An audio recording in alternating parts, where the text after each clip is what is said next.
Okay, good morning. We're good? Thank you.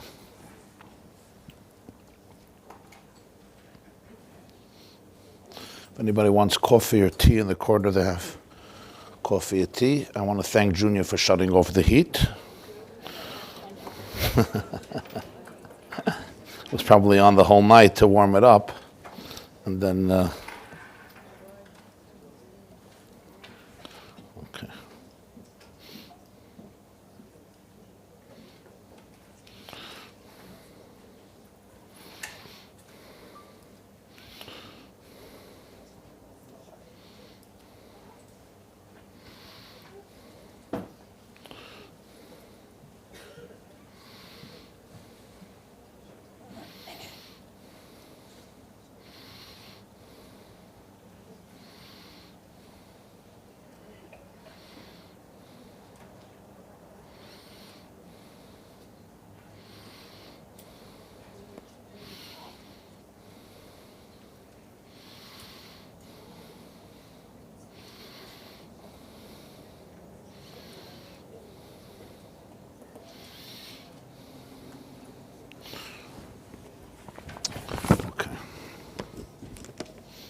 Okay, welcome everybody. Good morning. Thank you for coming. If I could just ask of you to put your cell phones on vibrate. In the beginning, we would appreciate it very much. Today's class is dedicated in the loving memory of Sarah Bas Reb Yechiel Mechel Michel from Muncie,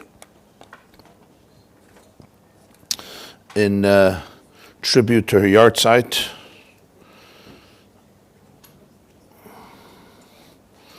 On the 23rd day of Cheshvan. She was born in 1927, passed away in 2011, and came from a city, I wrote it down, came from a city called Vyritsky in Czechoslovakia, near Munkac, and then arrived in Auschwitz together with her family just prior to Shavuos of Tafshin Daled 1944. Her parents were immediately murdered. She survived. Some of the few survivors of Vyritsky, which is near Munkac. Many of her relatives studied with the famous Minchas Elazar, the Munkacher Rebbe. She survived to become a matriarch of a great Jewish family with a lot of children, grandchildren, great-grandchildren, whom she gleaned much nachas from, and a Rebbitzin of a world-famous Jewish educator, as well as one of, on her own, became an acclaimed nursing home administrator, cited by New York State for her honorable ethics. I want to thank her family, her children, for this dedication and contribution, and Tehei Nishmas Tzrura B'Tzrer HaChayim. Amen.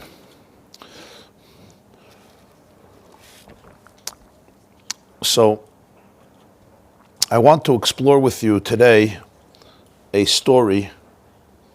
It's one of those very peculiar, enigmatic, and seemingly absurd tales that are recorded in Gemara and Talmud. At least at first glance, it seems extremely difficult to understand, and we want to try to unravel it Be'ezer Hashem. The story is recorded in Gemara and Talmud in two places. One is in Tractate Psachim, page 57, Psachim Daf Nun Zayin, and the second is in Tractate Krisus, Daf Chav Ches, Krisus, page 28, which is the end of the tractate. In each of the two times that the story is recorded, there's a few other details, even though basically the story is identical in both places, but together we have a full picture. The story that the Gemara tells us that we're going to focus on today is, it starts off, Malka o Malkasa have Yasvi. The king and the queen were sitting. Which king and which queen? They were both from the dynasty of the Chashmonai family, ruling during the Second Temple era. In one of the places, the second time around, the Gemara identifies the name of the king, as we'll soon see. So the king and the queen are sitting. And what are they doing as they're sitting? They are involved in an argument. What's the argument? They're debating which food is preferable to eat. Malka Amar Gadyayoy. The king says that goats are much better than sheep. O Malka Samra, and the queen says Imriyai. No, sheep are better. So they're basically in a dispute. Which food is more delicious? Lamb chops or the meat of goat? The king says the goats are better. The queen says the sheep are better. And they can't manage to resolve this argument. So what do? What does a couple do when they can't manage to resolve an argument? Huh? You got to bring in an expert, right? Today they call him a therapist. So you got to bring in an expert. So they said, you know what? We have the right person to ask. Who would be the greatest connoisseur to be able to resolve this dispute? What tastes better, goat meat or lamb? And they say there's one man, the one who eats most this type of food. Who is that? The Kohen Gadol, the high priest in the Beis HaMikdash, who was responsible for the service in the Holy Temple. And much of the service included offerings of either goat or sheep. And the Kohanim eat many of them. Now Kohanim have shifts. They were there around 2 weeks a year. But the Kohen Gadol, the high priest, was always there. So if you need to find out the difference between the taste of goat meat and sheep, who do you go to? You go to the one who consumes them most on a constant basis. So they say, let's call in the high priest, the Kohen Gadol. His familiarity with these animals will prove to be beneficial to resolve our debate. And it's an interesting suggestion, because from all the Jews in the entire world, he would know best because he consumes the most lamb and goat in the entire Jewish world. So the king and the queen summoned the Kohen Gadol. His name was Yisachar. He came from a town called Barkoi. Yisachar ish kfar Barkoi.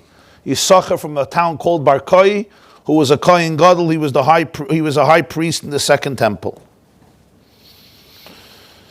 And they present to him this historic question and debate of the king and the queen. What is better? The meat of goats or the meat of lamb, of sheep? What does the Kohen Gadol do? He looks at the king and he makes a gesture of disgrace, saying, how can the king even think that he's right? It's obvious that the queen is right. Why? Because there was a daily offering in the Holy Temple. Every single day there was one carbon that was brought daily. 365 days a year, 7 days a week, one in the morning and one in the afternoon. It was known as the carbon tamid. The word tamid means consistent, perpetual. What was that offering? Anybody knows? What was it? A sheep or a goat? Sheep.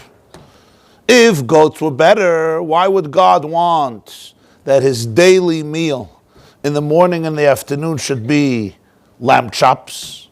He should say Sunday lamb, Monday goats, Tuesday lamb, Wednesday goats. But the fact is that the daily offering was always a sheep. Sakeves ha'echad tasav ha'boiker, ve'sakeves ha'sheni tasav b'nar boyim. And with his hand, he went like when you, a gesture of Avegemacht, or in English it would be, disdain to the king of what a foolish thought and question it is to argue with his wife, with the queen, and think that goat would be better than sheep. So the king was very insulted. Not just insulted, he was furious and angry at the denigrating tone and the denigrating wave of the hand of the Kohen Gadol. So he declared, since this man, the high priest, had no reverence for the king, his right hand, with which he insulted the king probably, should be chopped off, which would make him also unfit to serve in the Beis HaMikdash, because as the sages describe in Talmud Zvachim, page 24, the service was done primarily with Yad Yamin, with the right hand. The Kohen Gadol Yisachar, the high priest, bribed the executioner. He gave him a bribe to cut off his left hand instead. The Talmud says, when the cruel king found out, he discovered what happened, he had the remaining hand chopped off.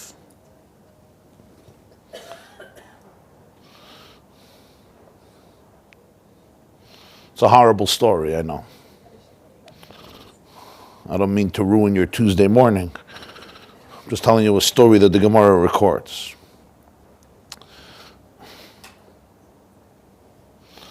Says Reb Ashi, the high priest did not know the famous teaching of the sages. Later it would be recorded in a Mishnah. Our sages say, and ask the question, which is a more choicest sacrifice? Is it preferable to bring a sheep, or is it preferable to bring a goat? And the sages say, Shnein shkulin ka'achas. It says that a sin offering could be brought, im keves, im eis, either a sheep or a goat, to teach you their equivalent. Ravina says not only did he not know the teaching of the sages, he didn't even know a clear pasuk in Vayikra Perek Gimel, im keves, im eis, you can bring either a sheep or a goat. Meaning, when the Torah gives a person permission to bring either a sheep or a goat, is there any preference to one over the other? So the way the Torah phrases those offerings where you can bring both indicates clearly that they are of equal stature, and you could choose this or you could choose that. There were two such types of offerings, the Korban Pesach, the Passover offering that was brought by every Jewish family, every Jew, or most Jews before Pesach, Erev Pesach, could be either a sheep or a goat. So which one was brought, you could bring whichever one you want. There was no preference. Min hakvasim, oy min ha'izim tikachu, it says in Parshas Bo, you could take from sheep, you could take from goats. The same is true with a Korban Chatas. Many of the sin offerings which can be either, here too there's no preference. And therefore, the Gemara says that the Kohen Gadol Yisachar from Kfar Barkoi was unaware, he erred about this by maintaining and claiming that the sheep is superior to the goat. That's the end of the story, Psachim 57, Krisis 28. I ask you, what are we supposed to make of this apparently absurd tale? Are you supposed to laugh, or are you supposed to cry? Is this a humorous tale? Is this a parable? Is this fiction? Is it a metaphor? Is it allegory? Is it what happened? Is it just a reflection on the monstrous behaviors of the monarchs of yore, of the cruel, sadistic, and barbaric methods of the kings of yore? You made the wrong gesture and you were mutilated. You disagreed with the king in a way that he disliked, and he chopped off your hands. I mean, we know that that's how the Roman emperors and many, many other monarchs operated. For a wrong gaze, for a wrong gesture, For a wrong answer, one can find himself missing a head. Some Jewish kings, sadly, were no better. Is that perhaps the whole point of the story? Just to teach us what some of these kings were capable of?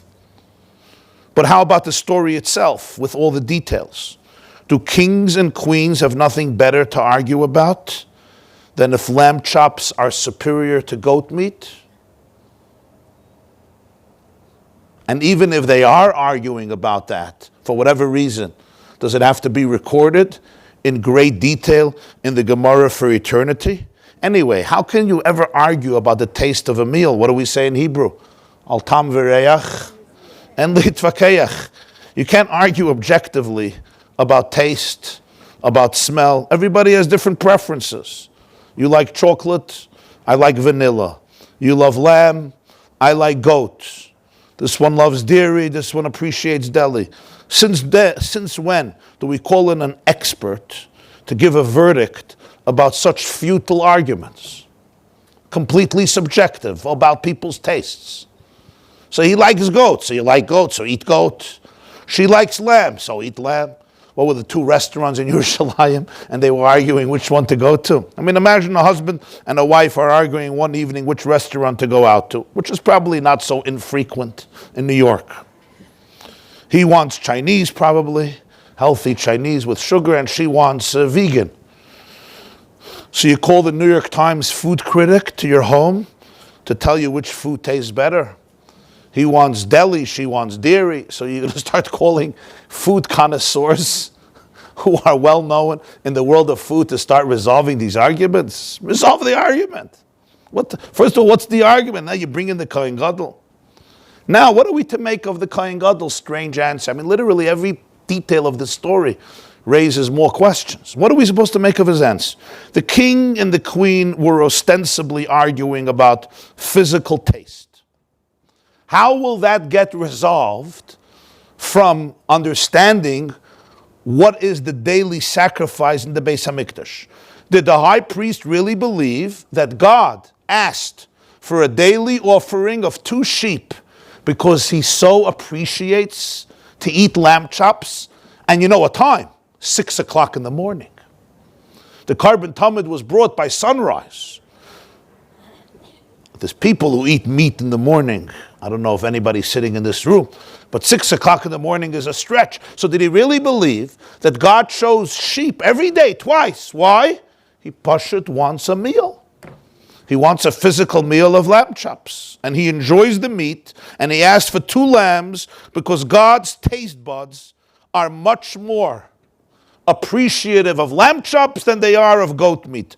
How does such a pagan idea, and it's mamish a pagan idea, come to the high priest of the Jewish people, the Kohen Gadol?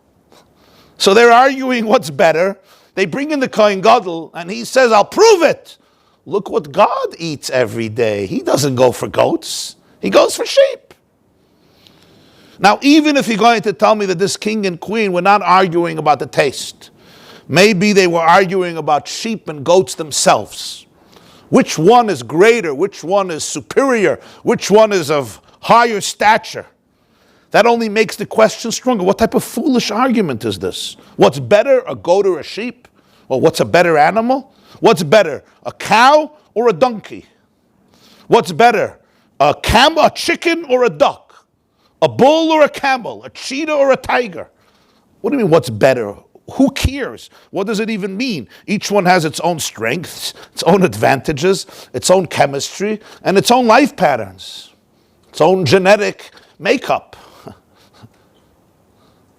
So what type of argument is this? What's better? What is this, a philosophical argument that's completely irrelevant and inconsequential?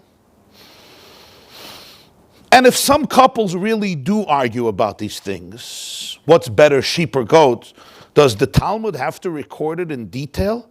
Why does it even share this seemingly primitive and maybe insane story about the arguments and its aftermath? I mean, what's the point?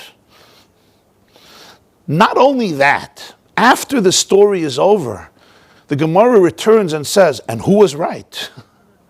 not only does it record the argument, it takes it so seriously as to ask the question, who is right? The story is finished. He punishes the high priest the way he did, as I specified. And then the Gemara wants to know who got it right. And the Talmud says, not him, not her, and not the high priest. Because, from a Torah perspective, they're both equal. Not only are we recording the debate, we're taking it so seriously to the point that the Gemara then goes off on a whole discussion, proving not the king was right, not the queen was right, not the Kohen Gadol who sided with the queen was right. They were both wrong. Now, the Gemara comes into this story with an introduction talking about this particular high priest, Yisachar. He, beforehand, completely disregarded the value and the holiness of the Avodah, the service in the Beis HaMikdash. He used to wear gloves whenever he worked in the Beis HaMikdash. For a Kohen, certainly a Kohen Gadol, to wear gloves disqualifies the Avodah. It's called a chatzitza. Chatzitza, as you know, is a partition between his actual hand, the limbs of his body, and the avodah that he was doing. So wearing gloves disqualifies the service and really displayed his disgrace towards the service in the Beis HaMikdash. And the Talmud says that he was punished for this sin of the way he represented. The Kohen Gadol was the leader of the Beis HaMikdash, and he represented the work of the Jewish people in the Beis HaMikdash. So he was punished for this via the story that followed about the king and the queen with the sheep and the goats. As a result of which he couldn't do the avodah anymore because of this tragedy that befell him. So some would say that's the reason for the story. We don't care about their argument, the sheep, the goats, the lamb chops. But if that's the case, why does the Gemara then go in to discuss the details of the question as though it was a serious question? It could have just said, this happened to him. You want to give a brief description. The fact that Gemara goes into all the details of the story of how it happened. There's many of stories of people who got hurt, and the Gemara says it was a result of something. But here we know exactly how it happened. This means that their argument is significant, especially that at the end of the story, the Gemara goes on to take sides and explain who was right and who was wrong, and actually they were both wrong. Who was this king? So in the second time the Gemara tells the story, he tells us who was this king. Yanai Malko Malkus Ahava Yasvin. The king is Yanai HaMelech, or as he's known, Alexander Yanai. Here he's identified as Yanai Malka. Yanai the king. Alexander Yanai, his Greek name was Alexander Janius. Alexander Janius. He reigned over the Jewish people, over Judah as it was called, Judea, for 27 years. This is a fascinating and difficult period of Jewish history. His rulership over Eretz Yisrael lasted for almost 30 years, 27 years, from approximately the year 103 to the year 76 BCE, before the Common Era, approximately 170 years before the destruction of the second Beis HaMikdash through Rome. Who was Alexander Yanai, Alexander Janius? His father was Yochanan Kohen Gadol. Yochanan Kohen Gadol was the son of Shimon. Shimon was one of the 5 sons of Matisyahu, who led the Chanukah story under the leadership of their father Matisyahu and his brother Yehuda HaMaccabi and his other brothers. We say on Chanukah soon in a few weeks, B'mei Matisyahu ben Yochanan Kohen Gadol Chashmonai Uvanov. The whole story of Chanukah, the revolt against the Syrian Greeks, happened during the days of Matisyahu, who was the son of Yochanan, Kohen Gadol. This is all families of Leviim, of priests. They come from the tribe of Levi, they're Kohen. This Matisyahu had 5 sons. They led the famous Chashmonai revolt against the Syrian Greeks. They liberated the Beis HaMikdash. They removed, Antiochus had a statue of Zeus placed in the Beis Hamikdash for Jews to worship it. He had the priests sacrifice pigs in the Beis Hamikdash, besides the horrific persecutions of death and bloodshed. The 5 boys with their father staged a revolt. The revolt went on for 3 years. It wasn't a 6-day war. It was a 3-year struggle of just a few thousand Jews, maybe 3,000-4,000 Jews against 50 or 70,000 troops. As we say, Rabbim biyad ma'atim. The few defeated the many, and after 3 years they liberated the Beis Hamikdash, and the story of Hanukkah is enshrined in Jewish history forever. They cleanse it, they find the oil, they light the menorah then for the 8 days, and Hanukkah becomes a celebration. The conflict will continue for another 30 years, by the way. It's not like everything was rosy and easy. Another 30 years they would fight. Many of the Hashmonai boys would lose their lives in the battle. One of those boys was Shimon. Shimon was one of the boys of Matisyahu. Shimon had a son whose name was Yochanan. He named him after his grandfather, apparently, because Matisyahu's father was Yochanan. So Shimon had a son whose name was Yochanan. In Greek, he also has a name, John Hyrcanus. Why am I giving him a Greek name when he's called Yochanan Kohen Gadol? Why? Because he became a Hellenist. The Gemara says, Yochanan Kohen Gadol, Shimish b'kahuna v'nasa tzeduki. He became a Hellenist, which was the group of Jews who not only sympathized, but embraced the Greek and Syrian ambitions to change Judaism and the Jewish people forever. This Yanai was a son of Yochanan, a son of Shimon, a son of Matisyahu. Meaning Shimon, one of the Maccabim, was his grandfather, and Matisyahu was his great-grandfather. This is Alexander Yanai, and he succeeds. He inherits the throne from a brother of his. His brother also has a Greek name, Aristobulus. He's known as Aristobulus I. Not only that, Alexander Jannaeus marries his brother's widow. Aristobulus I, he takes his throne and he marries the widow. She's known as Shloim Tzion Hamalka. Shloim Tzion Hamalka became the queen of Alexander Jannaeus. It was first his brother, his wife, and he marries his widow. She's known as Queen Salama Alexandra. In our sources, Shloim Tzion Hamalka. Alexander Jannaeus, Alexander Yanai, is known in our sources as a heinous, monstrous leader. It wasn't only his conquest to expand his kingdom without any regard for people's boundaries that was the issue, but it was besides the bloody civil war he created among the Jewish people. So his reign is characterized as a cruel an oppressive one with never-ending conflict. He was a ruthless tyrant. The Gemara says that sadly, he attempted to murder every last Talmudic sage of his time. One survived due to his wife, Shloim Tzion, who had a brother, Shimon ben Shatach, and she made sure he fled to Egypt, where he survived. He married, as I said, his brother's widow in desecration of halacha. He once had 6,000 Jews murdered by his soldiers during the Yom Tov Sukkos in the courtyard of the Beis Hamikdash. The Mishnah indicates the story. Josephus describes it in detail. So it's not surprising that when a high priest disagreed with him and said that lamb chops are superior to goat meat, and how can you, and he went like this with his hand in this dismissive wave of disrespect and disdain, he should have his hand chopped off, and when he finds out that he bribed the executioner and had his left hand chopped off, he did the unthinkable and chopped off the second one as well.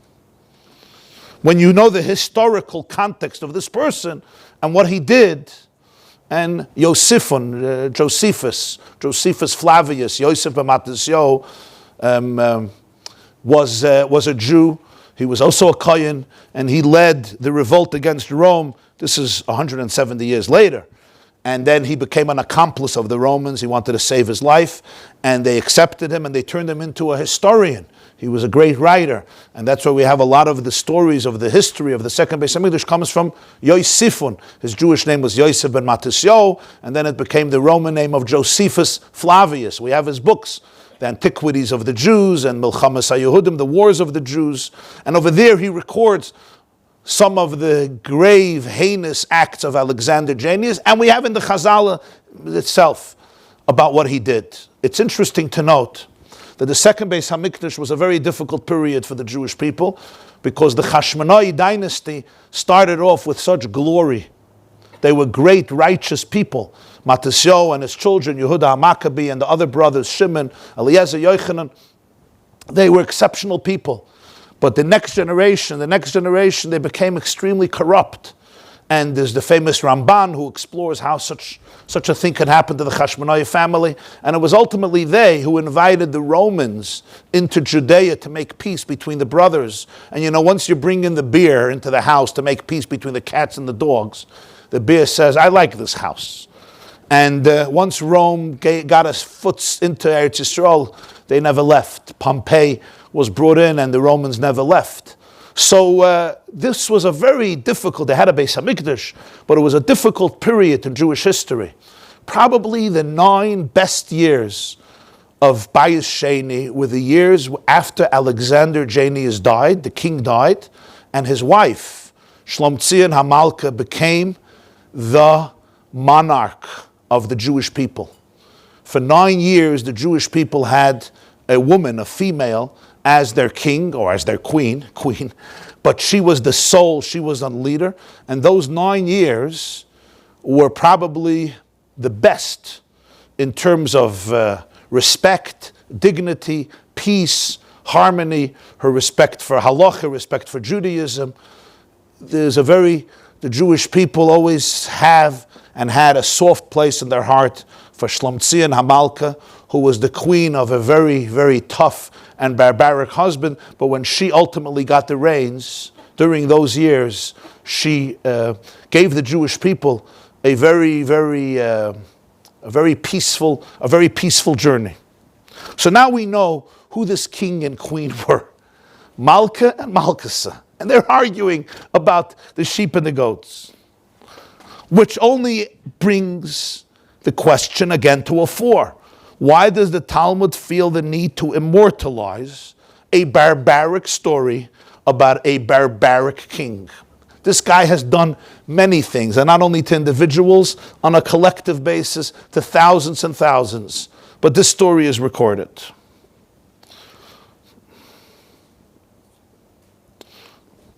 In 1732, we're now going to go forward in history, a long, long time. This story happened 170 years before the Second Temple's destruction. Second Beis Hamikdash was destroyed in the year 70 after the Common Era. This story happened before the Common Era, around 106 before the Common Era. That's why I say it was around 170 years before the Churban of Bayis Sheni. We now travel way, way ahead and we come to the 18th century. The 18th century lived in a little city in Mizrich in the Ukraine, a Jew named Reb Dov Ber, known in the Jewish world as the Maggid of Mizrich.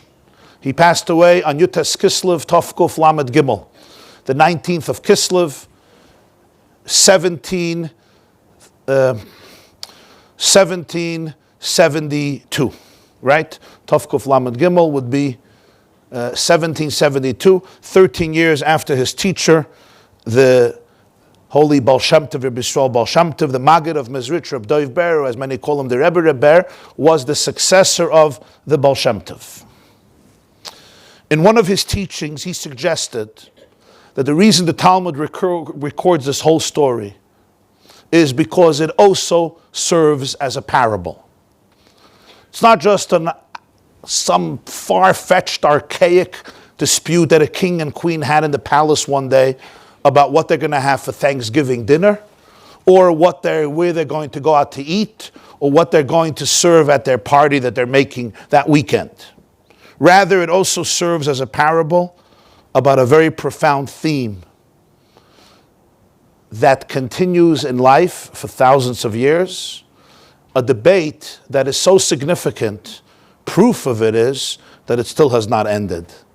The debate has still not ended. In other words, the debate between the king and the queen about the sheep and the goat represent a very profound debate about the future, the development of the Jewish people, and they touch on very profound ideas connected to education, pedagogy, and children. The Maggid of Mezrich said also that the king and the queen were allegorical of two people. It's interesting, the first time the Gemara tells the story, it says it without a name. The second time it tells the story, it says, Yanai Malka or Malkasa. Yanai, the king and the queen. Doesn't say the name of the queen, but the name of the king. But the Maggid says, on a metaphoric level, there is another king and queen we're talking about, and this is Yitzchak and Rivka. Yitzchak, the second patriarch of the Jewish people, and his wife Rivka, the second matriarch of the Jewish people. However, as fate would have it, the students of the Maggid of Mezrich, who transcribed the teaching of their master, one of his greatest students is a man known as the Chayza of Lublin, the seer of Lublin. Seer of Lublin, his name was Rabbi Yaakov Yitzchak Horowitz. He was a Levi. He later became the famous master of Lublin. He came from a Polish city called Landshut. I had the privilege of being there and being in his shul. Today he's known as the seer of Lublin. And he, as he transcribed the teaching of his master, he says, I forgot the details of what he said. And I'll quote him. He has a book called Divrei Emes. The seer of Lublin has a book called Divrei Emes. And I saw this in Parshas HaChodesh, which we read before Pesach, which Chodesh Nisan time. We read Parshas Boy as a preparation for Pesach. Over there we read about the Pesach offering. The Pesach offering, it says, Min hakvasim min ha'izim tikacho. You could take either a sheep or a goat.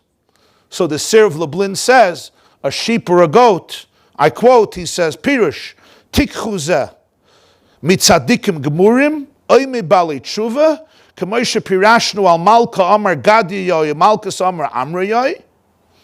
As I once explained on the story of the king and the queen with the goat and the sheep, Nirali, sheshamati me'arav isha elikim Rabbi Reber, shahayu misvakchim im tzadikim g'doilim, im bali tshuva g'doilim, ve'eni zoichereich.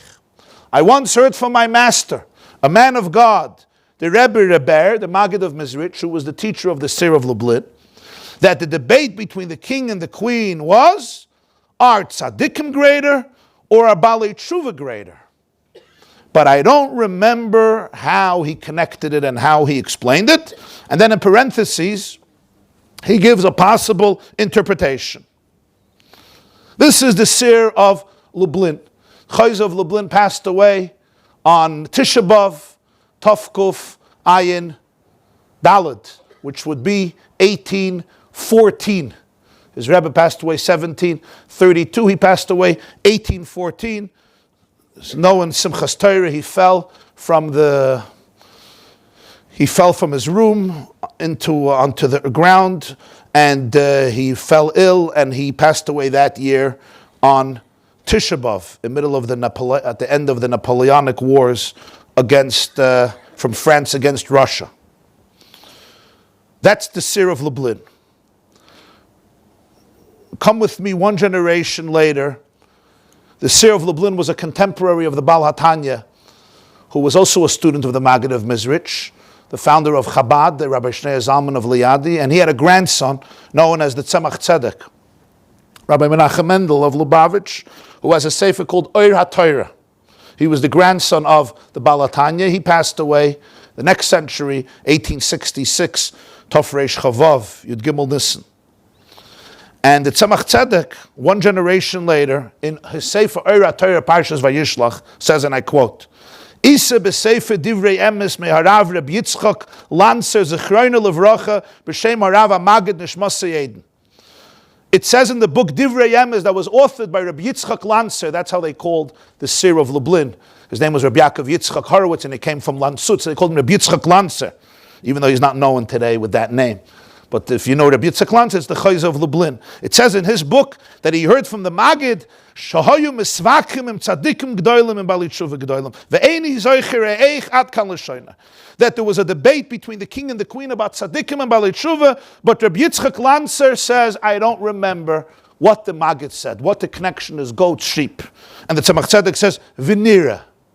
Let me share what I think, or what I might speculate and suggest may be the explanation in the words of the Maggid. So what follows now is the teaching of the Maggid, the way it's been articulated by his student, the seer of Lublin, a generation later by the Tzemach Tzedek, the grandson of the Baal HaTanya, who happened to be the third Chabad Rebbe in the dynasty of Chabad. Baal HaTanya was the first, and then his son, and then the Tzemach Tzedek, his grandson, taking their ideas and developing it somewhat the way I understood them, and applying it to our lives, and seeing how we are to understand the Gemara in its appropriate light. And for this we have to go back to nature and understand what is the difference between a goat and a sheep. So I don't know if any here of you have grown up with goats or with sheep, even though you live in a region of New York where till a few years ago was very common. Until today, you have some places where you have goats and sheep. They share external characteristics. They share many external characteristics, but they're fundamentally different in behavior and also in disposition. Sheep are docile. Sheep are submissive. Sheep are shy. Goats are aggressive, they're shrewd, and they're stubborn.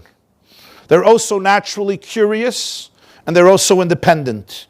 Sheep must be part of a flock. They must be part of a herd. Sheep always tend to remain in the herd. There's no such a thing as a wild, undomesticated sheep. Good luck. Maybe if you feed him some drugs that will alter his behavior. You will not find a wilde Chaya, undomesticated sheep that is just very aggressive. But there are many wild and untamed goats, even when they're domesticated. Never mind the mountain goats and similar goats, which are extremely powerful. Sheep are generally more meek. They're more tame. They're more consistent. They're more dependable. Goats are tough. They're abrasive. They're not as easily predictable. We have it in Yiddish. You'll call somebody a shepsela, right? Or even in English, a sheep, a shepsela. What is that? Represents somebody who follows the herd, just, follows the trail. And then you have, in Yiddish, you have an expression, an action v'yatzig, stubborn as a goat, or an altetzig, an old goat, which represents a stubborn, abrasive, more difficult type of character. There's an old Yiddish anecdote about some fellow. He considered himself a great scholar and one of the greatest rabbis of the world. The problem is he held himself in high esteem much more than anybody else. And he would travel from city to city, and he didn't suffer from too much humility, let's put it that way. To the contrary. And he once came to a shtetl, and he had the gift of gab, so people gathered to hear his great drush, his great sermon or lecture. And he's standing right there on the bimah in the middle of the shul, and he had this pointed goatee beard, and he was giving a shmuz, and there was somebody sitting right in front.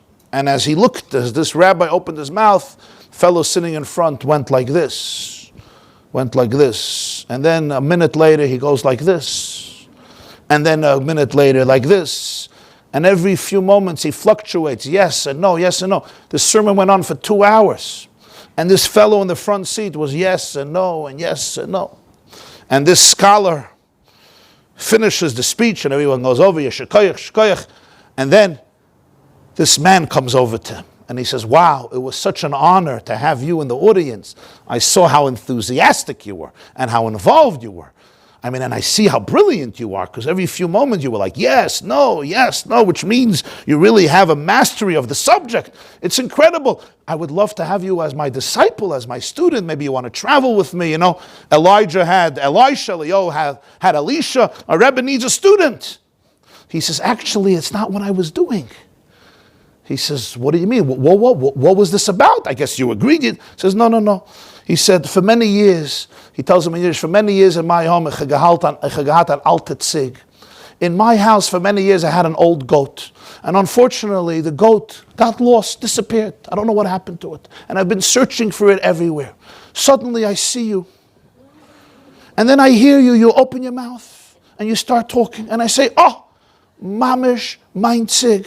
This is mamish, what my goat was like. And I'm like, wow, this is it.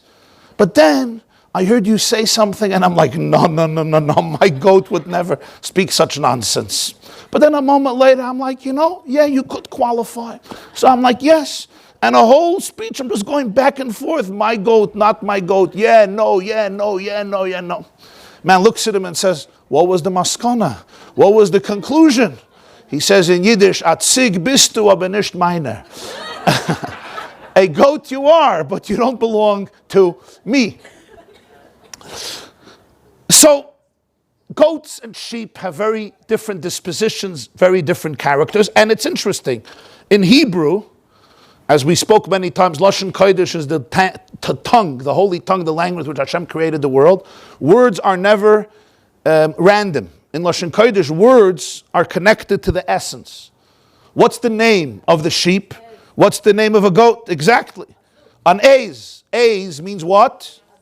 Oiz. Azut. What's Azut? Chutzpah. Also in a positive sense. Hashem Oiz la'ama yitain. Hashem will give his nation goats. No, it's not what it means. It means he's going to give them strength. Oiz. Right? There's the concept of Az, Oiz, Yeser. Yaakov Avinu speaks and says, Yeser se'ez, v'yeser Oiz. Superior strength. Hashem Oiz la'ama yitin, Hashem yivarech es amay v'shalom, the Pasuk says, which is a very, very critical message for the Jewish people. God gives his nation strength. God blesses his nation with peace. The Jewish people could never achieve peace if they don't first have the quality of oiz, of strength, of dignity, of internal power, holy power.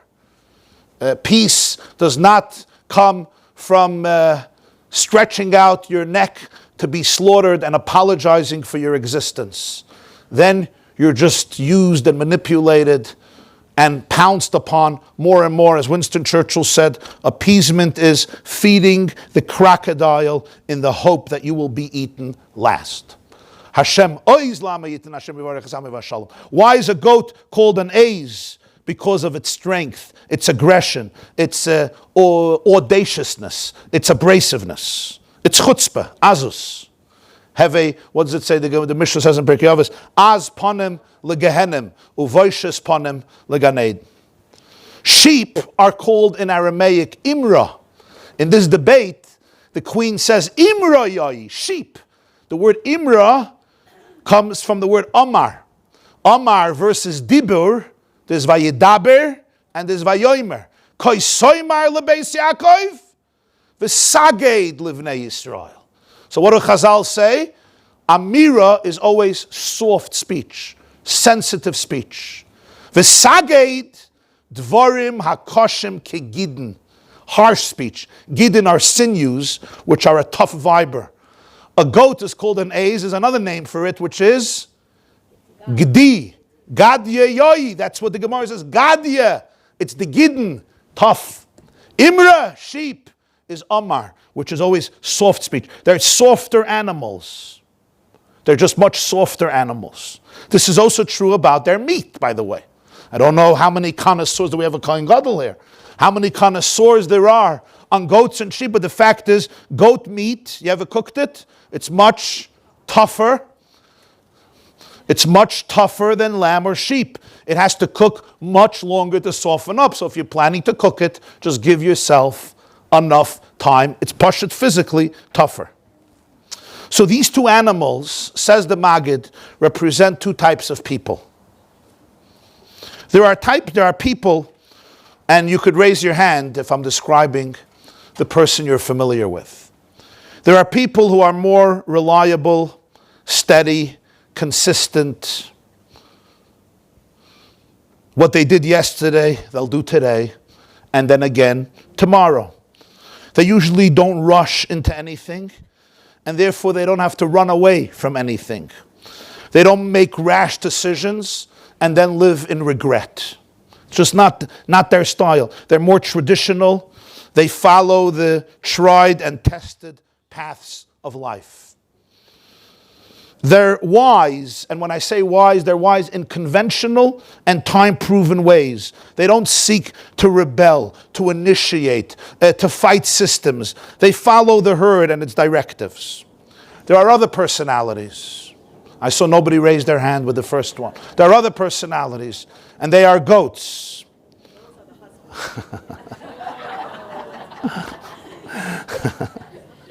Wild, independent, don't like when you tell them what to do. They won't do the right thing, not because they think it's not good, because you told them to do it. They're wild, they're independent, they're also original, and they're stubborn. They're often abrasive. They're not afraid to try new things, although inevitably they're going to make mistakes and often wallow in regret. They're sometimes stubborn. Now, of course, there are endless variances between all these two personality characters. It's not a sheep or a goat, but sometimes they can be stubborn. That's why we say in English, he's a real old goat. They don't follow the herd. They will run from it. They have to experiment things on their own. They will not easily submit and surrender. Sometimes they're very exciting to be around, if you don't have to mother them. They're also full of energy. They're full of enthusiasm. They have a hard time, by the way, keeping appointments, schedules, commitments. They're of a different nature. Now the question is, are you a sheep or are you a goat? Malka Amalkasa, the king and the queen of the Jewish people, Yitzchak and Rivka, would sit and debate this question. It's all there in Parshas Toldos. Vayehav Yitzchak es Esav. Yitzchak had a special place in his heart for Esav. Kitzayid befiv, because there was game in his mouth. V'Rivka oheves es Yaakov. Rivka had a special place in her heart for Yaakov. Says the Maggid of Mizrich, the way the Chayza of Lublin and the Tzemach Tzedek explain them, Esav is defined in Chumash as Ish, Tzayid, and later as not Ishmael Chama, that's Hashem. But Esav is known as, Yaakov Avinu says about my brother, he says, my brother is Sair, right. What's another word for goat? Sair, which also is the word for hair. It says when Esav was born, Kuloi Kaderes Seir, he was covered with hair. The part of the Middle East that was given to the family of Esav is Eretz Seir. Seir means a goat, Sair. Sair is a goat. Esav is called the Sair the goat, which means a hairy man, but it means a goat-like man. Yaakov is associated in the Torah with sheep. Parshas Vayetze, V'haksavim, V'hakvasim, Hifrid, Yaakov. Yaakov separated the sheep. Torah describes Yaakov as he grows up, Ishtam, Yoshev V'halam, a quiet person, dwelling in the tents. Esav is Yedei Tzayid, he's a skilled hunter. Ish Sadi is a man of the field. In other words, they were opposite in their very nature, in their very chemistry, physical and spiritual chemistry. Yaakov was pure, refined, heavenly. For him, submission to the divine will and the divine purpose, it felt organic, wholesome, right. In that sense, he is the keves. He is the sheep, calm, tranquil, tam, dwelling in the tents and the study halls. He follows in the footsteps of his father Yitzchak, of his grandfather Avram. He focuses on spiritual growth and perfection. He's disciplined. He's structured. He's balanced. He's centered. The Kabbalists call him a soul of Olam HaTikun, the world of structure, the world of balance, the world of Tikkun. He's an integrated soul, anchored in the values of his neshama and his progenitors. Esav is the sire. Esav is a goat. He has a lot of life. He's a lot of vitality. He's a hunter. He's a warrior. He's a man of the field. He's also impulsive. He's rash. He is emotional. He's street smart. He has a certain crassness, bruteness, and physicality to him. He can also be reckless. He can be brash. He can be very impulsive. He can sell his birthright because he's hungry. That's not a sheep. That's a goat. And yet his emotions and love towards his father are extraordinary, appealing, and incredibly moving. When he discovers that he lost his blessings, he breaks down in uncontrollable sobs in one of the most emotional descriptions in the entire Tanakh. And as I pointed out in a class we had, I think last year, 2 years ago, and told us how the Torah makes sure to describe to us intricately, like in no other story, the emotions that Esav felt when he walked in to his father's chamber and discovered that the blessings have been snatched from him. Kishmoya Esav is divrei aviv, and you almost want to cry with Esav, who at that moment was hoping for such a deep, intimate connection with his father, and then felt that, and it was taken from him. Esav also struggles. And how do we know he struggles? Vayisroitzetzu habanim, in the womb, he is agitating his mother. And the Chazal say, Rashi brings, that whenever she would pass a pagan monastery or ashram, he would kick, he would gravitate. What does this mean? It means it was not easy for him to live a moral life, to live a disciplined life, to live a restrained life, to live a systematic life governed by the blueprint of the values of his own family, of his parents, of his grandparents. So in the womb of his mother, he's gravitating towards centers of idolatry, where his brother is gravitating to the yeshivas of Shem and Aver. He's gravitating to places where there's idolatry. And idolatry doesn't just mean they worshipped a statue. Idolatry in the whole Tanakh is a euphemism for places of anarchy, and orgies, and complete promiscuity, and moral breakdowns. Idolatry was not just some form of yoga, Pilates exercise. This was not Esav's choice to struggle. This was the playing field that was designed for him. He would need to struggle against a lot of many inner demons, many inner impulses. He had the soul, I don't know how to say it, he had the soul of an addict, I would say. He had the soul of what do I mean? He had the soul of an addict. He was extreme. He was deeply sensitive. He was very passionate. He was intense, and he was powerful. And if such people don't learn how to gain mastery over their life, they often go to the other extreme to dull and numb the profound pain that they cannot deal with. He's called Anadmoini. The country that he's given is called Eretz Edom. Why Edom? Red. Admoini. So that's why you call this country red, because he happened to be a redhead. It wasn't because he was born a redhead. It's because he was full of hot-blooded, red, bloody passion. There was a deep passion about him, a warmth about him, but he was also unbridled. He was also undisciplined. Does that mean Esav was a bad kid? It doesn't mean he was a bad kid, but it means he was a different type of a child. He was a goat. He wasn't a sheep. What comes easy for the sheep does not come easy for the goat. Today he would be diagnosed with a lot of names. At the age of 11, he was already expelled, I think, from 9 schools all over Brooklyn. Then the Torah doesn't have all these titles yet. But he would certainly be described as a rash and an impulsive, uncontrollable teen who wreaks havoc wherever he goes. He can't sit, that's for sure. He's out in the field already from age 2. He's in the field hunting animals. He's not like his brother. He couldn't even master the timetable.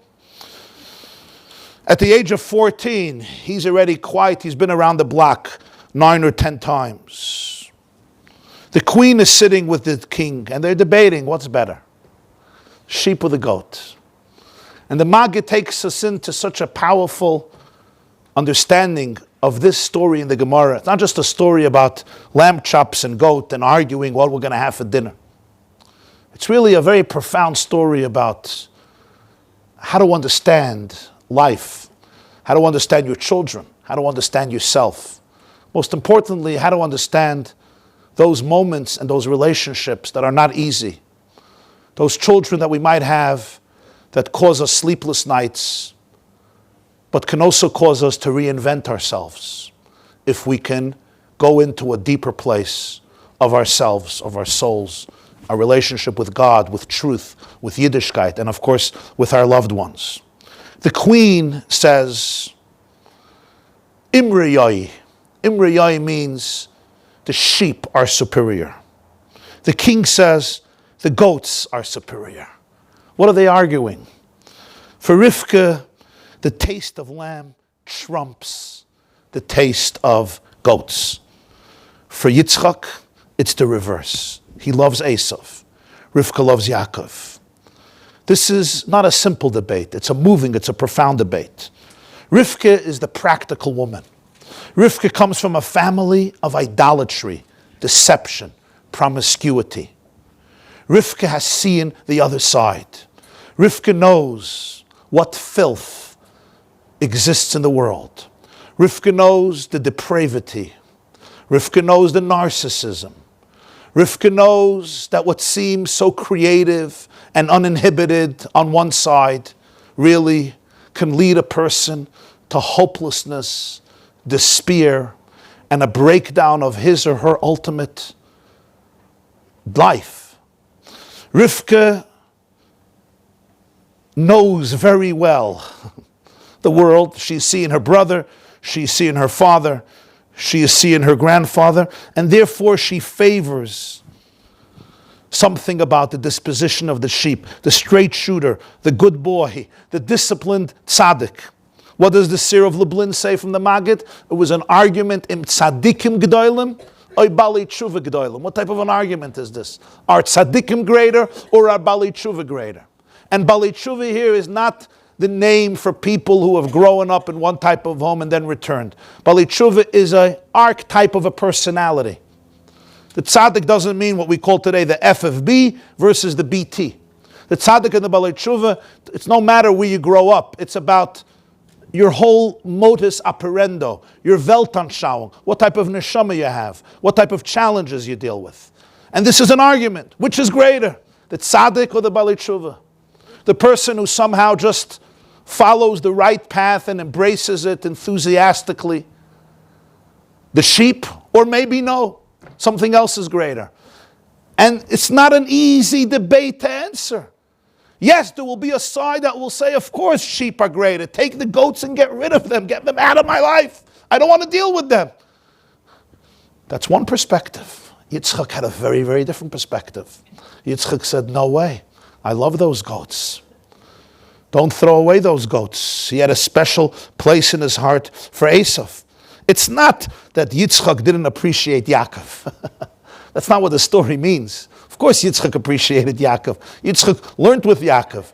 Yitzchak gave over the blessing of the covenant ultimately to Yaakov. You see, when Yitzchak sends Yaakov away to find his shidduch, really he's escaping from Esav. He gives Yaakov the blessings to continue the covenant of Avraham Avinu. It's not the blessings that he gave him when he thought that he was Esav. Yitzchak always knew that Yaakov is very different than Esav. Yitzchak was not the naive man who was just deceived by one son versus the other. Of course he knew exactly who Yaakov was. But he had a special feeling for Esav, the struggling soul who has so much energy and doesn't know where to place it. The Kabbalists and the mystics call Esav a neshama of Olam HaToyu, a soul from the world of chaos. There are two worlds. There's Olam HaToyu and Olam HaTikun. The Arizal speaks about this frequently. There's the world of chaos and there's the world of balance. Yaakov comes from the world of Tikun. Esav comes from the world of Toyu, the world of chaos. And Yitzchak feels that Esav is really a giant if he can only learn to harness his unbridled intensity, passion, feistiness, impulsiveness, and energy into building a world rather than destroying himself and a world. Esav can become a powerhouse of goodness, of leadership. He can be a beacon of light, a harbinger of love, if he can help him integrate his goat-like forces and realize his potential. There's a famous sefer, Heichel HaBracha, from the Rebbe of Kamarna on Parshas Toldos. He says that Esav's, it's rooted already in the writings of the Arizal and the Balatanya, that the soul of Esav was higher than the soul of Yaakov. And the Kamarna says there's two people called Admoini in Tanakh. Esav is an Admoini and someone else. You know who else? David HaMelech. Admoini Yefei Einayim, a redhead with beautiful eyes.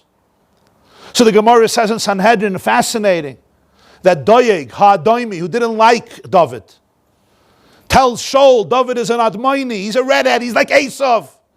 Im Yefei Einayim, beautiful eyes. Zeh hoirig midas Sanhedrin, v'zeh hoirig shaloi midas Sanhedrin. David and him had the same energy. Same energy. David could take on a Goliath. Not everybody could take on a Goliath. David had the same energy. But the beautiful eyes represented that David took that energy and he brought it under the authority of truth, of godliness. Very, very different. David would not just kill because he's having a bad day, because he's having a bad mood. David took his infinity and he managed to discover the vessels. But it wasn't a simple life. David's life was not a simple life. And if you follow the story of David, it reflects on some level the story of Esav, the Kamarna says. And he says Yaakov was rooted in the soul of Moshe Rabbeinu. Esav was rooted in the soul of Mashiach, who comes from David, which is an Admoini, who's going to change the whole world, redeem the whole world. Yitzchak recognizes this potential. Kitzayid Befiv, says the Arizal, he loved him because there was game in his mouth. What does it mean there was game in his mouth? He realized that in him there are unbelievable sparks that are trapped, and you have to extract them. There's Tzayid Befiv. He's holding with inside of himself tremendous potential. So Yitzchak says, Yaakov is the tzaddik. We love the tzaddik. But Esav is destined to become the ultimate Baal Tshuva. What is Tshuva? Tshuva means return. Tshuva is the paradigm of a life in which I stumble, I fail, I make mistakes, I err, maybe every step of the way. But from every mistake, I reinvent myself. Tshuva requires sobbing, remorse.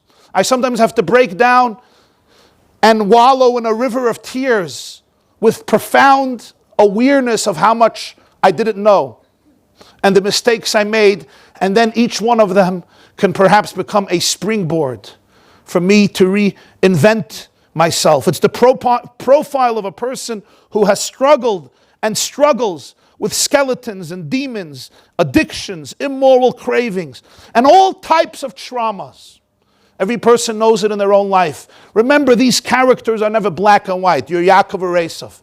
Everyone has a Yaakov in them. Everybody has an Esav in them, like every character in Tanakh. The question is maybe what is more emphasized? What is it more that you have to deal with?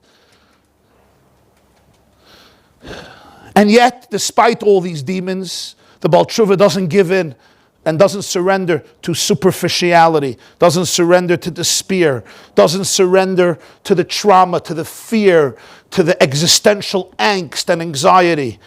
He will continue to fight. He is Yoideyat Sayid Ish Sadeh. He or she is the ultimate warrior, the person who will transform darkness into light.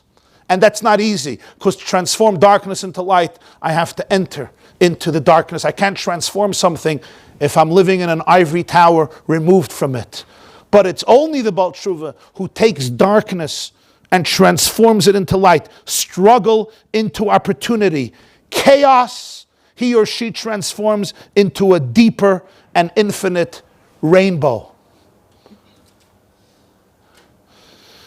His challenges are deep, but if he or she can appreciate their true meaning and their true value, what happens is they realize that this becomes a springboard for a new humility and for a new awareness and for a new growth. And then you redefine them, and that's what it means that darkness is transformed into light. And that's why Yitzchak wants to give the blessings to Esav.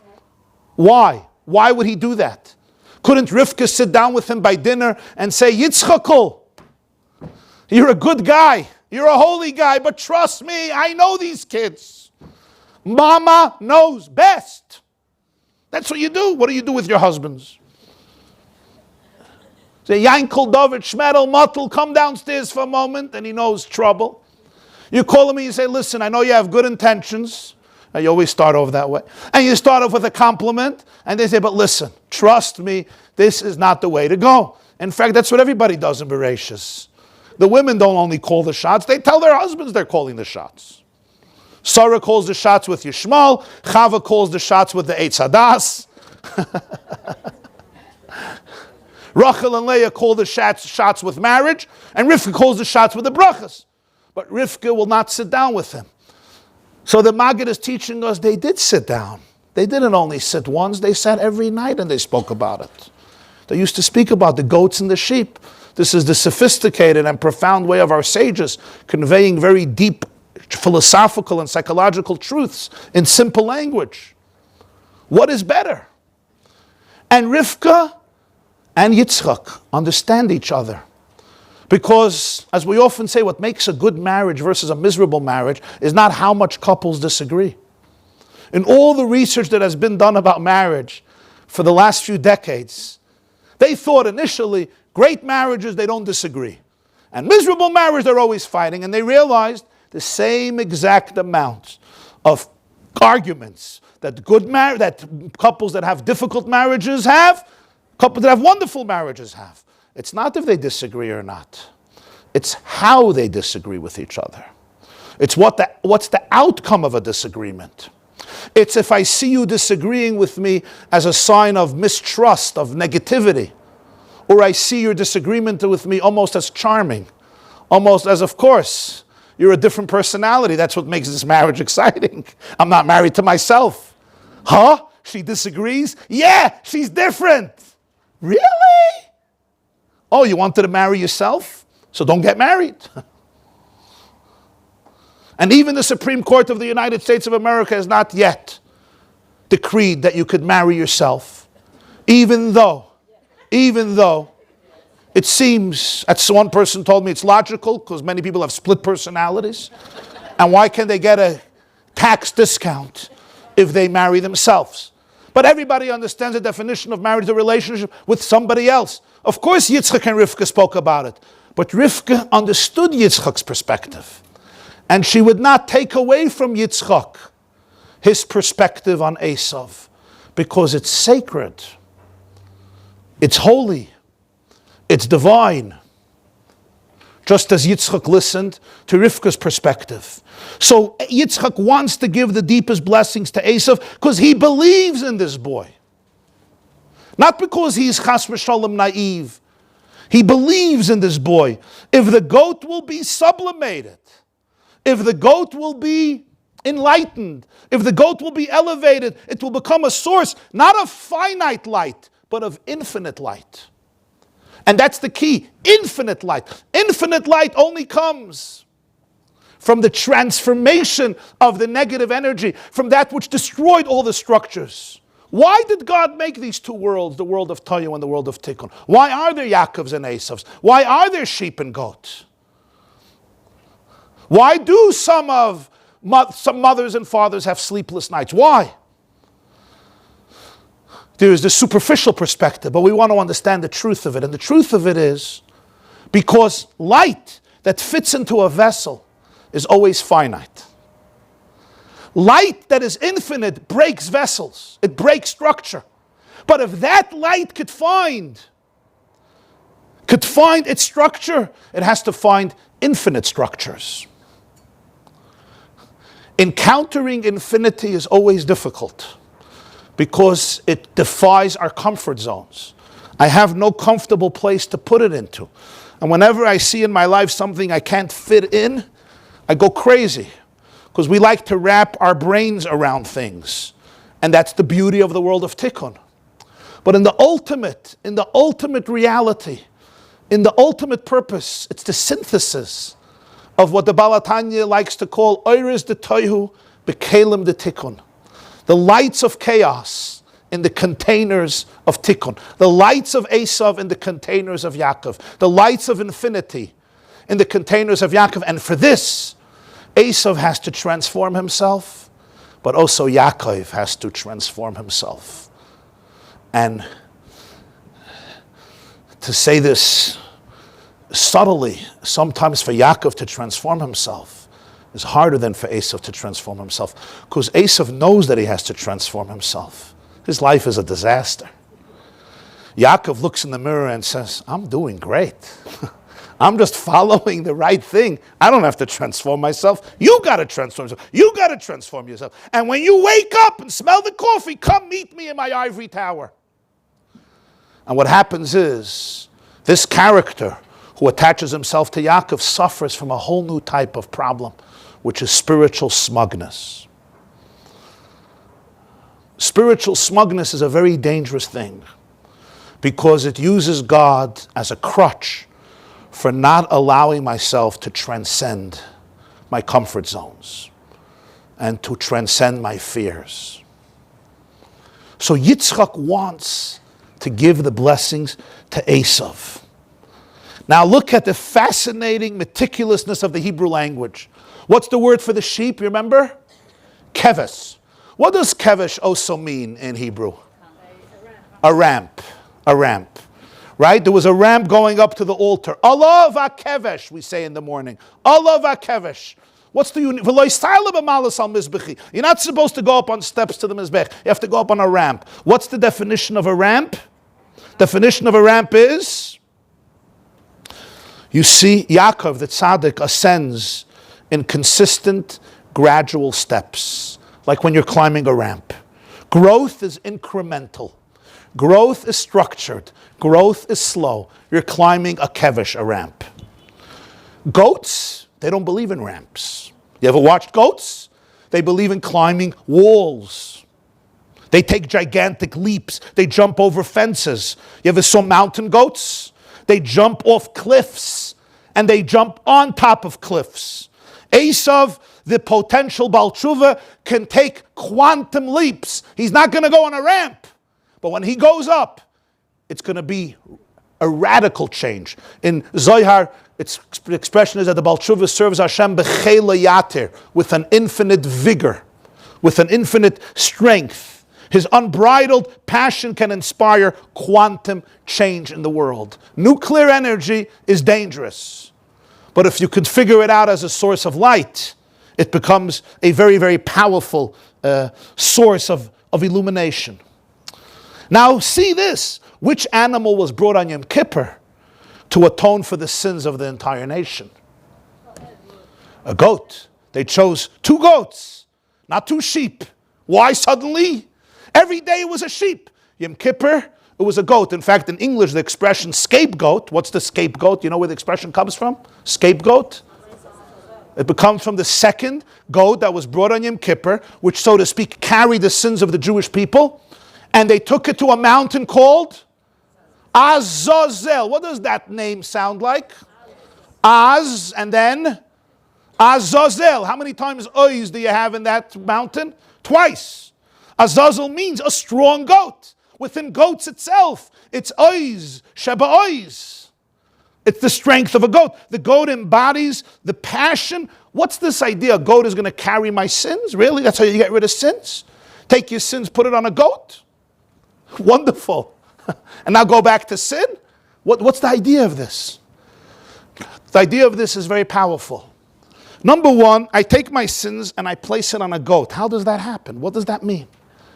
It means something so beautiful and magnificent, and that is, you have to be able to separate yourself and your sins. One of the greatest tragedies in life is not that I did a sin. I am a sin. Not that I made a mistake. I am a mistake. Not I did something wrong. I am wrong. And that blocks so many people from transformation.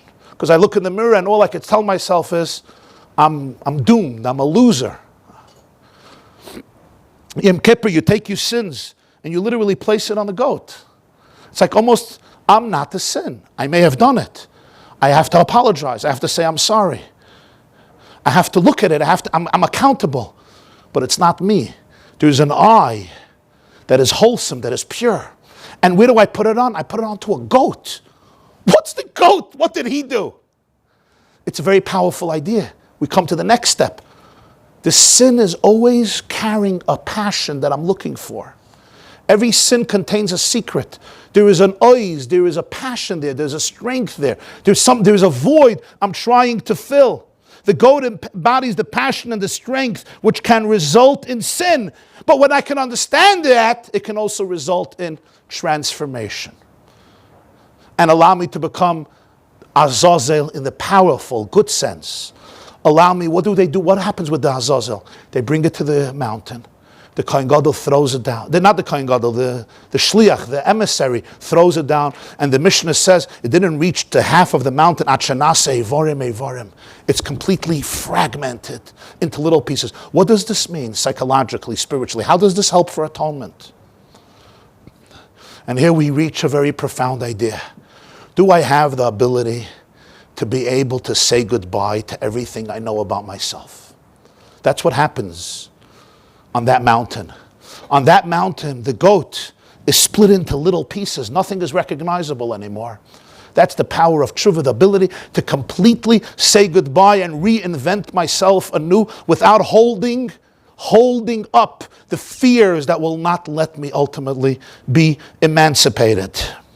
That's why when Rivka tells Yaakov, dress up like your brother and go take his blessings, he says, I can't. Why? My brother Esav is ish sayir, v'anoichi ish chalak. What does that mean literally? He's hairy and I'm smooth-skinned. But he meant something much deeper. I can't take the blessings. The blessings is ish sayir. He's a goat. Anoichi ish chalak. I'm smooth. I'm straight. I'm a sheep. I'm a straight shooter. I'm very different. Ish sayir doesn't only mean physically he's hairy and my father is going to touch me and feel that I'm not hairy, I'm smooth, which is why Rivka dresses him up with his uniform, Esav's uniform. He's saying Esav has the character of a goat. I don't. He is the one who needs the brachas, not me.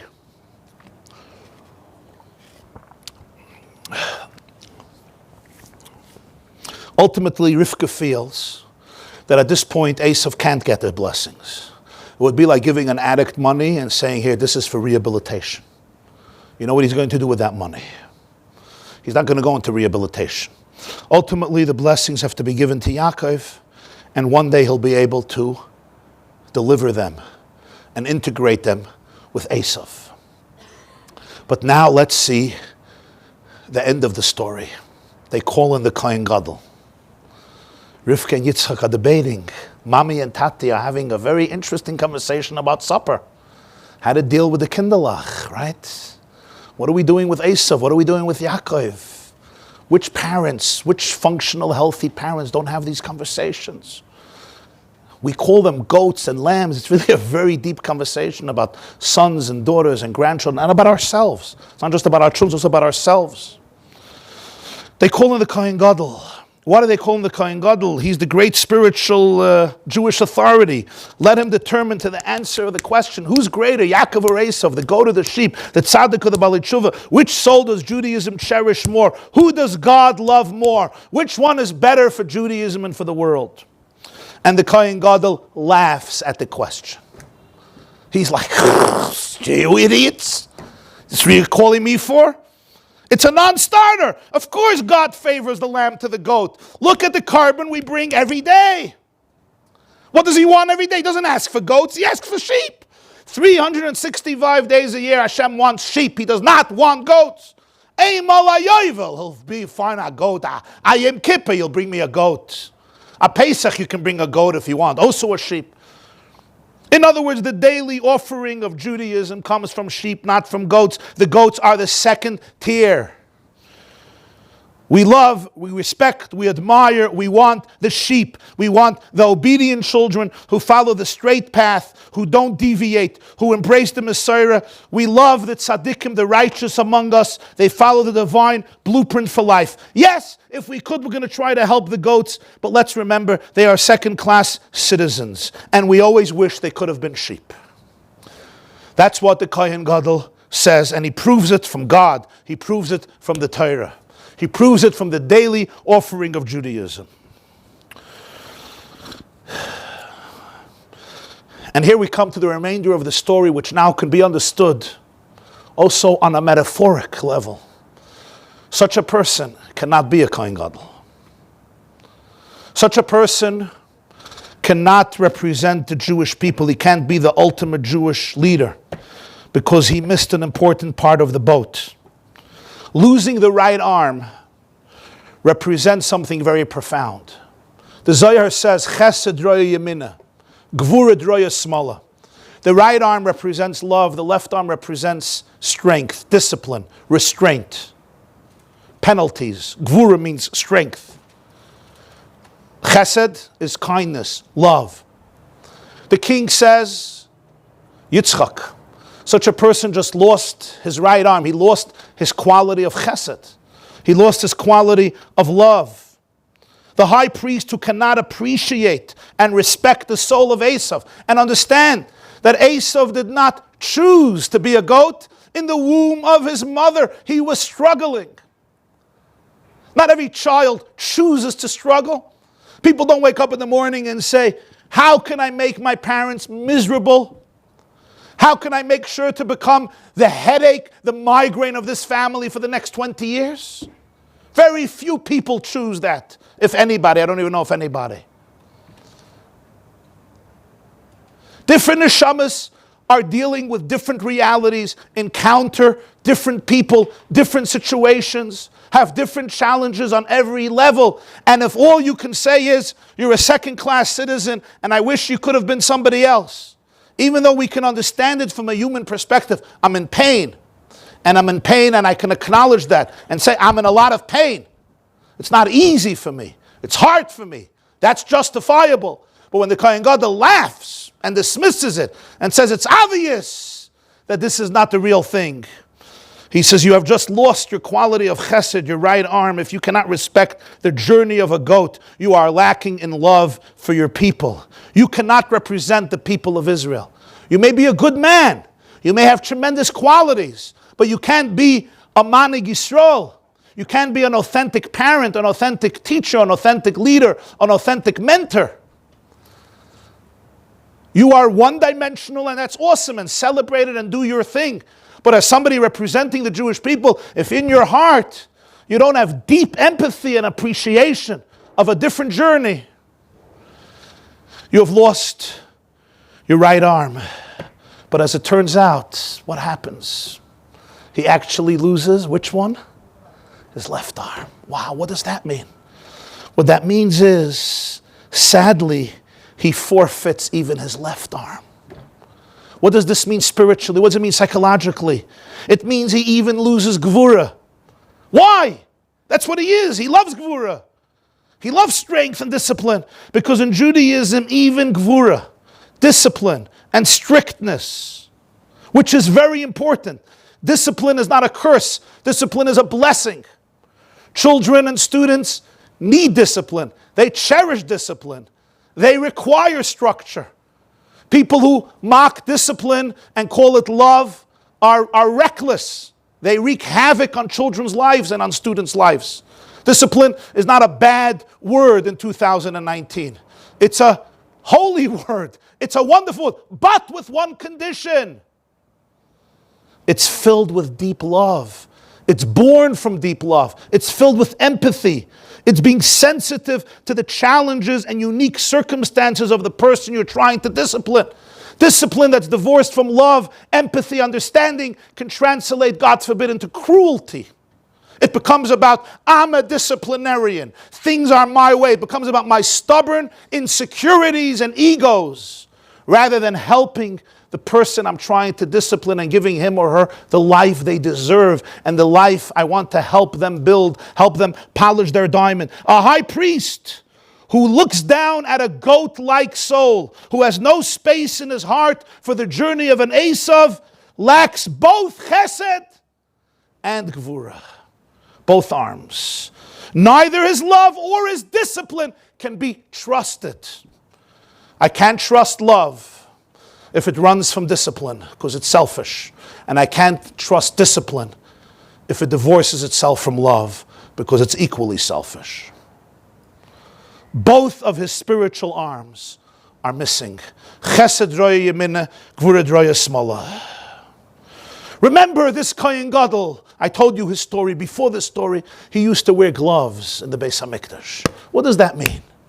Why did he wear gloves in the Beis HaMikdash? The answer is he never wanted to get his hands dirty.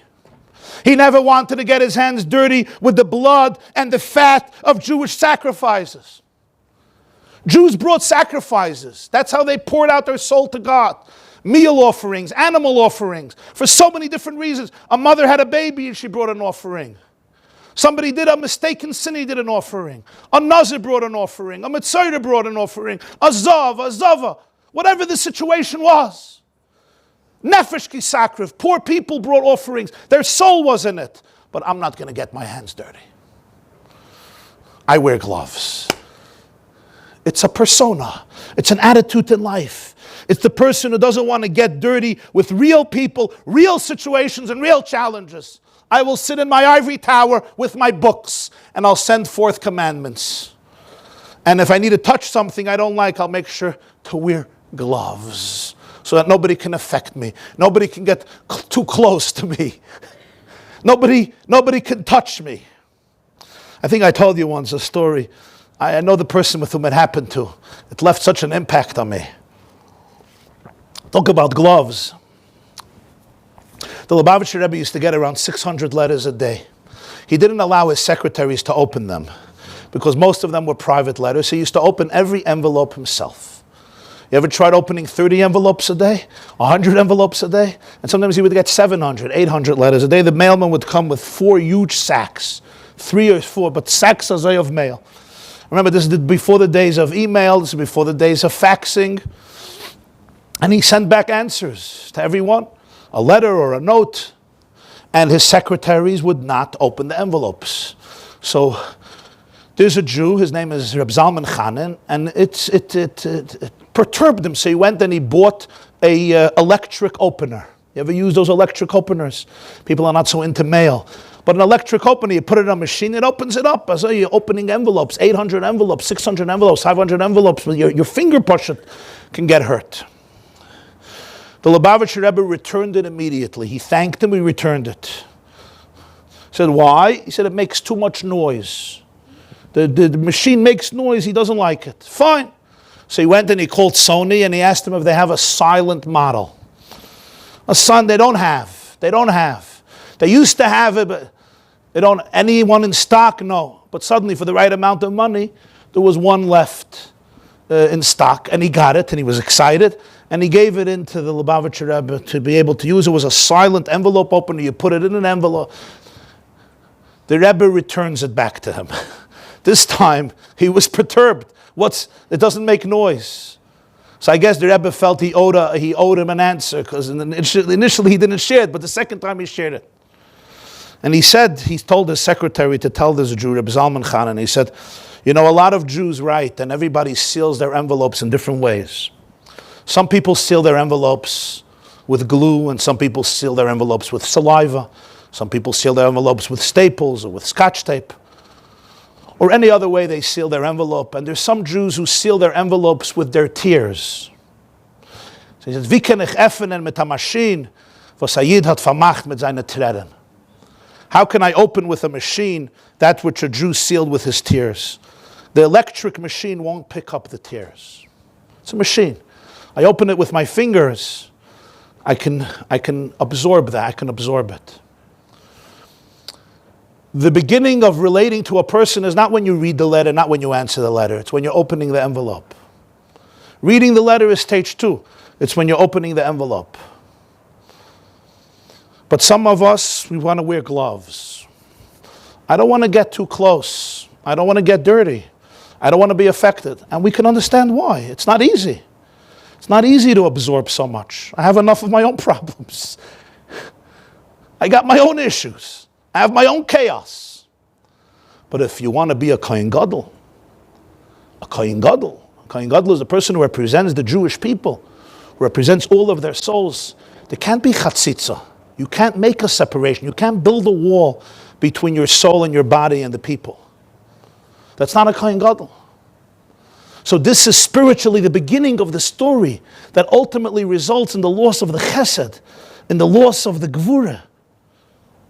I can't lead people from a comfortable throne somewhere in an attic, in an ivory tower.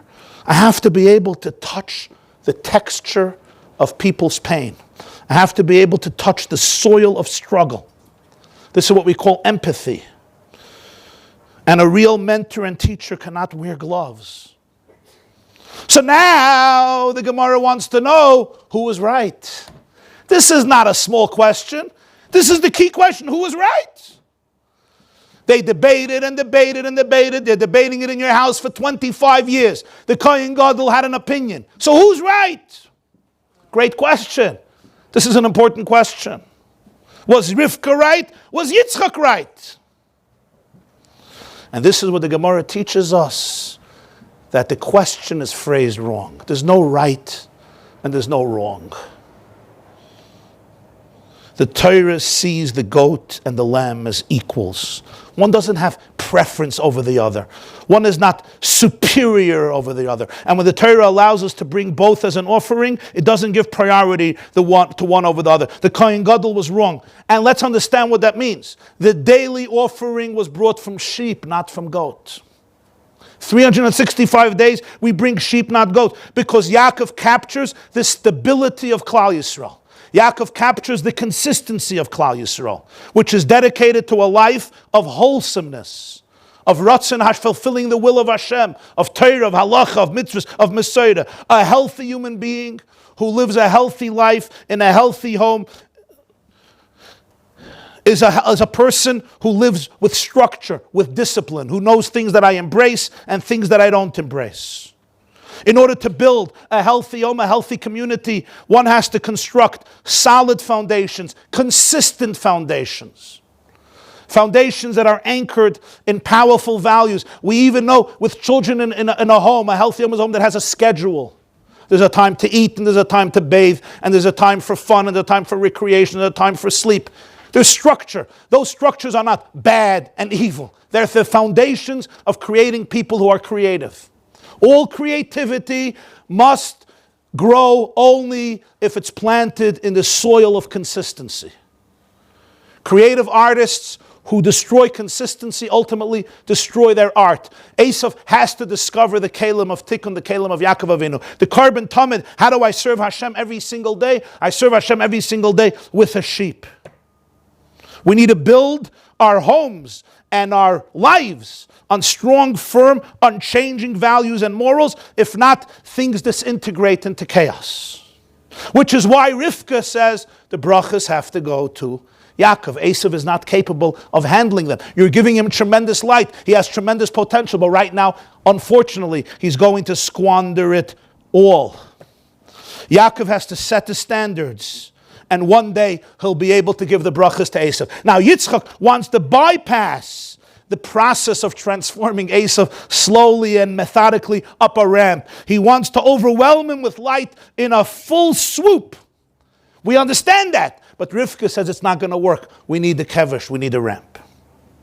But that should never mean that in Judaism the goat is the second tier, that the goat is inferior, that the soul of a child or a teen or an adult who's struggling with darkness, who's struggling with deep challenges, whatever they may be, because of things that happened to him or her, or because of things internally, or any other reason, is somehow to be seen as inferior, as a second class, as a compromised product, as the losers among us who we never have to tolerate.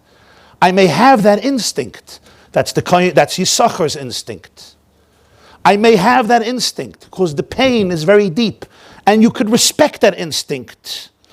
But from God's perspective, they are equal, even if they are different. Each soul has its blessed journey and mission.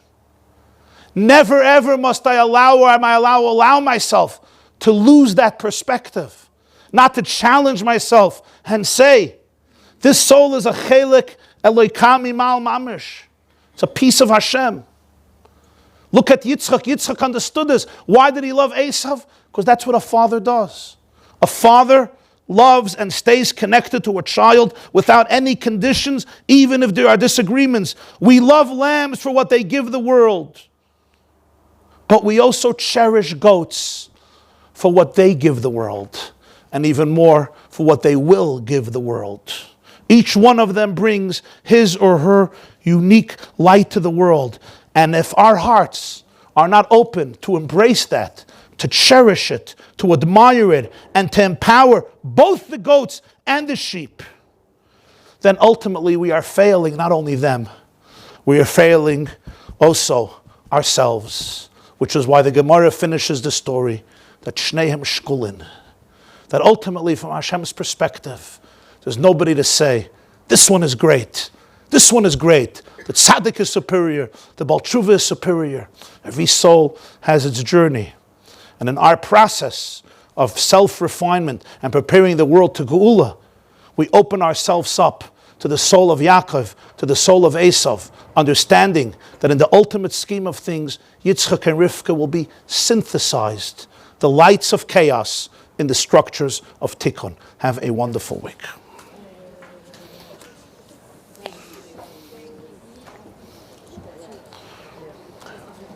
I have a 21-year-old Gingy redhead. A Gingy. Thank you. When he was in 10th grade, he said, I had enough of yeshiva. I quit. I'm out of here. He quit. And he said, I'm going to work. He went to work. He got a job at New Day as an assistant manager. We supported him in that. He put on blue jeans. He was wearing black and white. He put on blue jeans. After about a year, he said, I'm sick of chasing you down here. I'm going back to yeshiva. And he went to Israel. Wow. He got back into, you know who I am, right? Feynman. Oh. Dr. Feynman. Of course, of course. He's missing you terribly. Of course, of course. Wow. Amazing story. Yeah. Oh, yeah. Okay. You should have nachas from all of your children. You should have nachas from all of your children and from yourself. Amen, amen. Welcome back. We missed you.